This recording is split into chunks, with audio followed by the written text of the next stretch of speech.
Hi எல்லோரும் எப்படி இருக்கீங்க? எல்லோரும் ரொம்ப நல்லா இருப்பீங்கன்னு நினைக்கிறேன். இன்றைக்கி வந்து ஈவினிங் ஸ்நாக்ஸ் தான் பண்ணிக்கிறோம். மஷ்ரூம் வச்சு மஷ்ரூம் 65, கொஞ்சம் கடலை மாவு பேட்டர் இருக்குது. அதில் வந்து ஒரு வெங்காயம் கட் பண்ணி போட்டு சும்மா அப்படி கிள்ளி பக்கோடா மாதிரி போட்டுடலாங்க. இதாக சாப்பிடணும் போல இருக்குது. டெய்லி பண்ணுறது கிடையாது. சில நாள் வந்து பார்த்திங்கன்னா அப்படியே ஈவினிங் ஆனால் ஏதாவது சாப்பிடணும் போகணும். அந்த மாதிரி நல்ல மஷ்ரூம் இருந்துச்சு.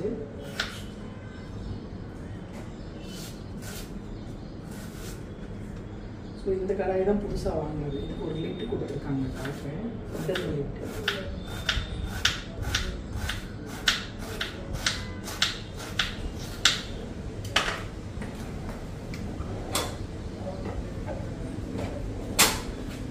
கடாய்க்கு வந்து இந்த மாதிரி வுட்டில் லிட்டு கொடுத்துருக்காங்க. நல்லா இருக்குல்ல? 20 சென்டிமீட்டர். அது எங்கிட்ட கடாய் பார்த்தீங்கன்னா ஒன்று ரொம்ப பெருசாக இருக்குது, ரொம்ப நாள் குட்டியாக இருக்குது. இந்த இது வந்து பார்த்தீங்கன்னா கொஞ்சம் பெரிய பர்னர், அதனால் ஃப்ளாட்டாக இருந்தால் தான் இதில் சீட் ஆகும், இல்லைன்னா கஷ்டமாக இருக்குது. நான் பூரியெல்லாம் போட்டு டக டகன்னு ஆடும். ஸோ இந்த சைஸ் வந்து பர்ஃபெக்டாக தெரிஞ்சது. ஸோ இன்றைக்கி தான் வந்திருந்தது. ஸோ அதனால் என்ன பண்ண, வந்தோடனே நல்லா கழுவிட்டு நல்லா ஃபுல் ஹீட்டில் வச்சு எண்ணெய் தேய்ச்சி விட்டுட்டேன். அந்த சீசனிங் ஆகிடுச்சு. ஸோ இப்போ இன்றைக்கி டீப் ஃப்ரை பண்ணோன்னா இன்னும் நல்லாவே சீசன் ஆகிடும். அவ்வளோதான். இந்த 65க்கு நிறையா கொத்தமல்லி கருவேப்பிலை கட் பண்ணிக்கலாம் பொடியா. வெங்காயத்தை இந்த மாவு போண்டா போட்டேன் இல்லையா, அந்த மாவு ஃப்ரிட்ஜில் இருந்துச்சு. இதை மட்டும் இது கூட போட்டுட்டு கருவேப்பிலை கொத்தமல்லி போட்டோம் அப்படின்னா அப்படியே ஸ்பூனால் எடுத்து குட்டி குட்டியாக பக்கோடா மாதிரி ஊற்றிடலாம். அது இருக்கட்டும். இப்போது நம்ம கருவேப்பிலை கொத்தமல்லி நல்லா கட் பண்ணிக்கலாம் நிறையா.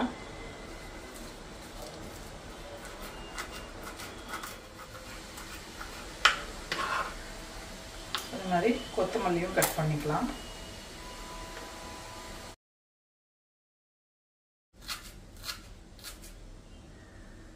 ஸோ அவ்வளோதான். டப்பாவை எடுத்து வச்சுட்டு மாவு மிக்ஸ் பண்ணிக்கலாம். இப்போது ஸோ முதல்ல கொஞ்சம் இதுக்கு உப்பு சேர்த்துடலாம்.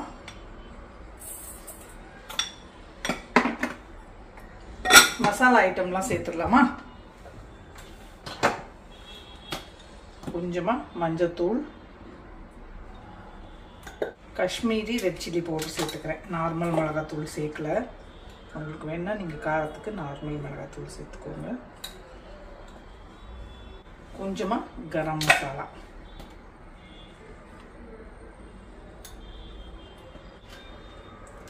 கொஞ்சம் ஜிஞ்சர் கார்லிக் பேஸ்ட்,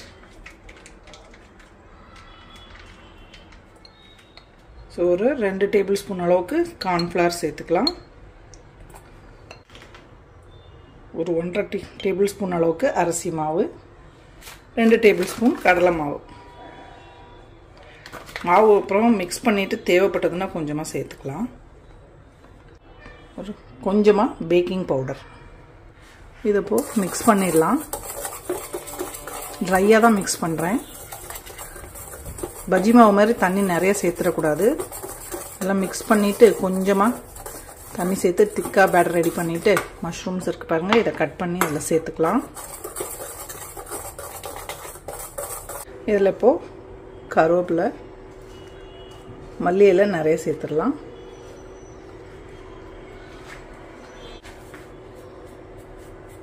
ஸோ கொஞ்சமாக தண்ணி சேர்த்துட்டு பேட்டர் ரெடி பண்ணிக்கலாம்.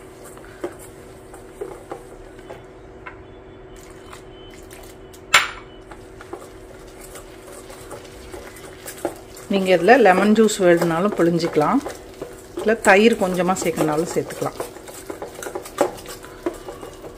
ஸோ அவ்வளோதான். இந்த அளவு திக்காக இருக்கட்டும்.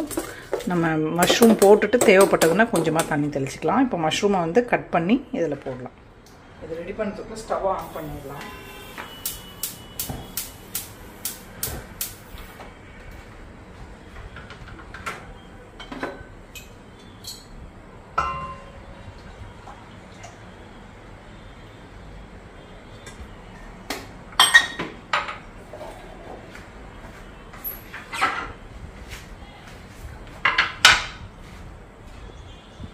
பெரிய மஷ்ரூமாக இருந்தால் குவார்ட்டராக கட் பண்ணி போட்டுக்கலாம்.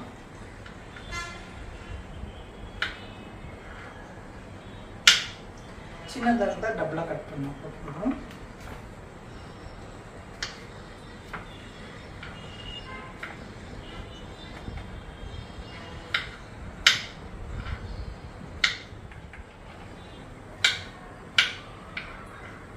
பிளாக் டீ போடலான்னு இருக்கேன். சைடில் அதையும் வச்சுட்டோம் அப்படின்னா அது சிம்மில் கொதிச்சிட்ருக்கோம். அதுவே நம்ம கிடக்கு மஷ்ரூம் 65 போட்டு எடுத்துடலாம்.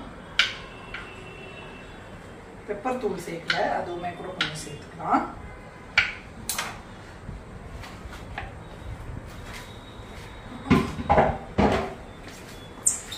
ஸோ இதில் கொஞ்சம் பெப்பர் தூள் சேர்த்துக்கலாம். மறந்துட்டேன் முதல்ல சேர்க்கறதுக்கு.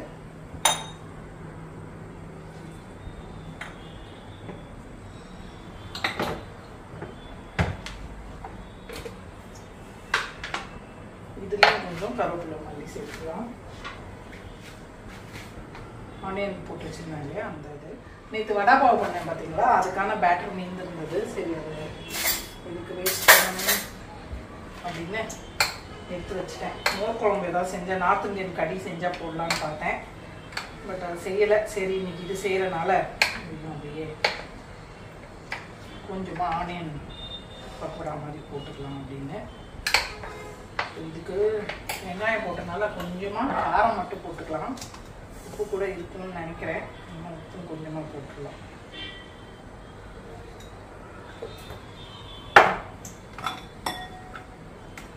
கொஞ்சமாக போட்டுக்கிறேன் உப்பு.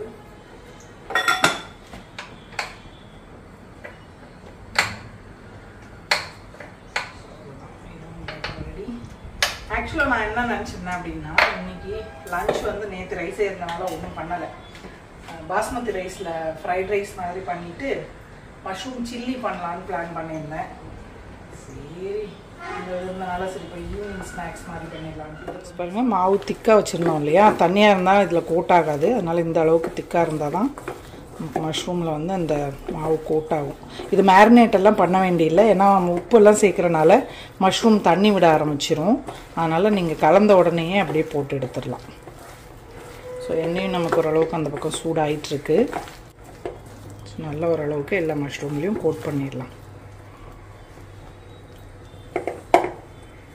டீக்கு இஞ்சியும் ஏலக்காவும் போட்டிருக்கேன். தண்ணி கொஞ்சம் கொதிச்சதுக்கப்புறமா டீ தூள் போட்டுக்கலாம். எண்ணெய் வந்து இப்போது சூடாயிடுச்சு.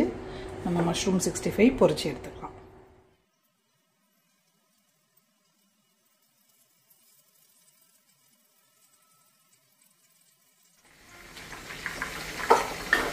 டீ தூள் கொஞ்சம் போட்டுடலாம்.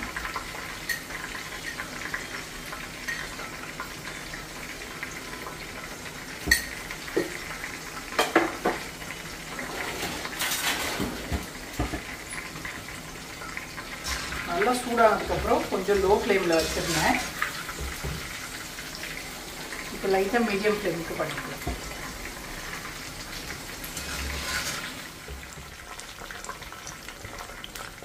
இந்த சடச்சடன்னு சத்தம் வர்றது கொஞ்சம் அடங்கினதுக்கப்புறம் எடுத்தோம் அப்படின்னா நல்லாயிருக்கும். வெந்துருச்சுன்னு அர்த்தம். சரியாயிடுச்சு, எடுத்துடலாம். சத்தம் ஓரளவுக்கு அடங்கிடுச்சு.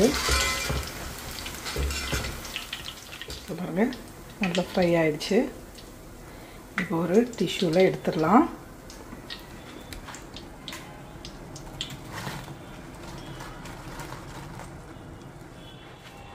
பாக்கி இருக்கிறதையும் அதே மாதிரி போட்டுக்கலாம்.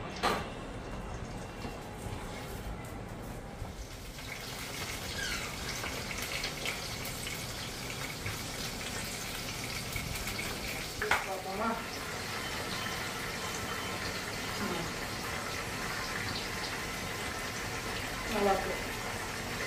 சப்போஸ் உங்களுக்கு இப்படியே சாப்பிட வேண்டாம் அப்படின்னா கேப்சிகம் வெங்காயம் வதக்கிட்டு பொடியாக கட் பண்ண இஞ்சி பூண்டு எல்லாம் வதக்கி soya sauce red chilli sauce அதெல்லாம் போட்டு கெச்சப்லாம் போட்டு பருத்தி எடுத்துட்டோம்னா நமக்கு சில்லி சில்லி மஷ்ரூம் ஆகிடும். இது அப்படியே சாப்பிட்றதுக்கே நல்லாயிருக்கும். சூடாக சாப்பிட்டோம் அப்படின்னா சூப்பராக இருக்கும்.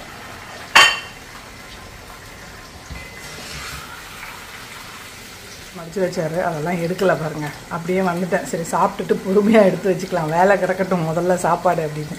சங்கம் முக்கியமாக சோறு முக்கியமானா சோறு தான் முக்கியம். டெட்டு பாருங்கள் பால்கனியில் சுற்றிட்டுருக்கான். டெட்டோ சிட்டு வந்து ஏசி ரூமில் உட்காந்துருக்காரு உள்ள.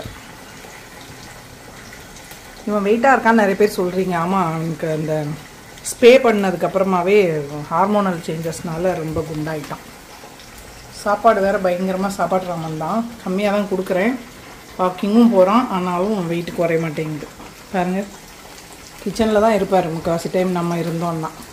ஏய் டெடோ, மூக்கு பின்னாடியே போகிறது. அங்கே வெட்டின இது வச்சுருக்கேன், கட் பண்ண மல்லி கொத்தமல்லி கொஞ்சம். Dead out, dead out. Sit dead, dead sit. கூச்சுண்டு ட்ரீட் டீச்சர். சொன்ன பேச்சு கேட்டால் நாங்கள் நல்ல புள்ள ஆயிடுவோம். இப்போ தான் படுத்துருக்குன்னு பாருங்கள். அவ்வளோதான், எதுவும் வெந்துருச்சுன்னா அந்த வெங்காயத்தையும் போட்டு எடுத்துட்டா வேலை முடியுது.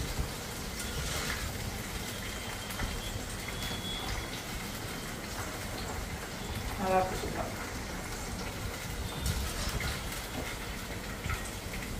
ரொம்ப கிரன்ச்சியாக இருக்குன்னு சொல்ல முடியாது, கோட்டிங் நல்லா கிரன்ச்சியாக இருக்கும். உள்ள மஷ்ரூம் வந்து சாஃப்டாக தான் இருக்கு. சாப்பிட்றப்ப அந்த கருமுறை சத்தம்லாம் வருது. வெளியில் நல்லா மொறுன்னு, உள்ள ஜூஸியாக இருக்குது மஷ்ரூம்.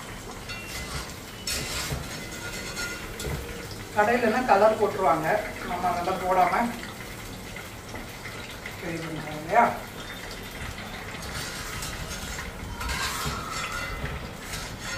அவ்வளோதான். ஒரு பேக்கெட் அந்த 200 கிராம் மஷ்ரூம் வாங்கினேன் பார்த்தீங்களா, 2 பேருக்கு தாராளமாக போதும். நம்ம ஒரு பேக்கெட் அளவு அப்படின்னா 2 பேருக்கு மஷ்ரூம் அந்த மாதிரி அளவு வச்சுக்கணும். இது நல்லா பொரிச்சிட்ருக்கு. ஆஃப் பண்ணிடலாம் தீயை. அந்த வெங்காயம் போட்டு எடுத்துக்கலாம். வடை அப்படின்னு சொல்லுவாங்க, தஞ்சாவூர் சைட்லாம் அடை மாதிரி செய்யறது சொல்லுவாங்க போல். எங்கள் ஒரு விஸ்வநாத பேரி ராஜபாளையம் பக்கத்தில் கடலை மாவில் வெங்காயம் போட்டு கொஞ்சம் தண்ணியாக கரைச்சி போடுறது பேர் தான் தவளை வடை.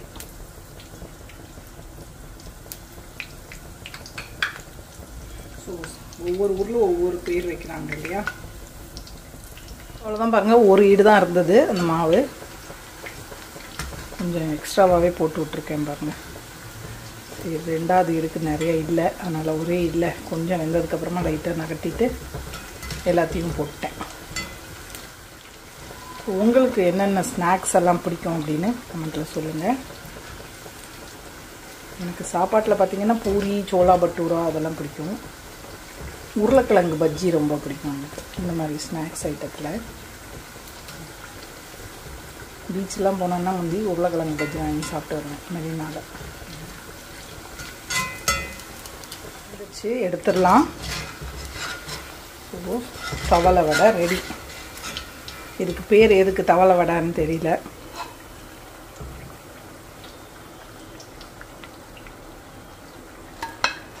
யாருக்கெல்லாம் தவளை வடை வேணும் வாங்க சாப்பிடலாம்.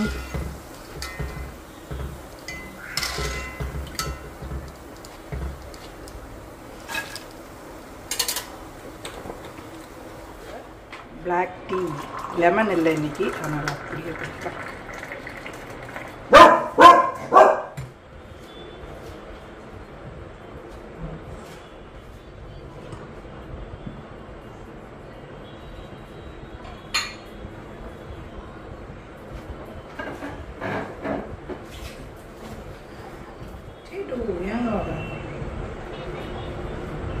சாப்பிடலாமா?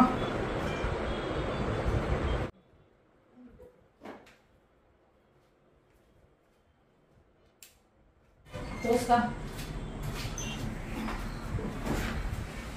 சாஸ் எடுத்துட்டு வர மறந்துட்டேன்.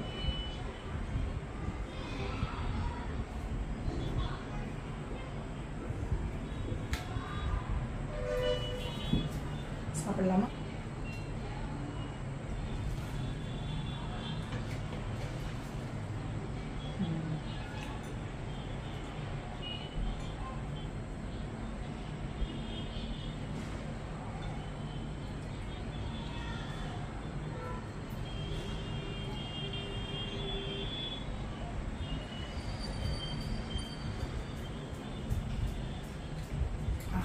சூப்பராக இருக்குது.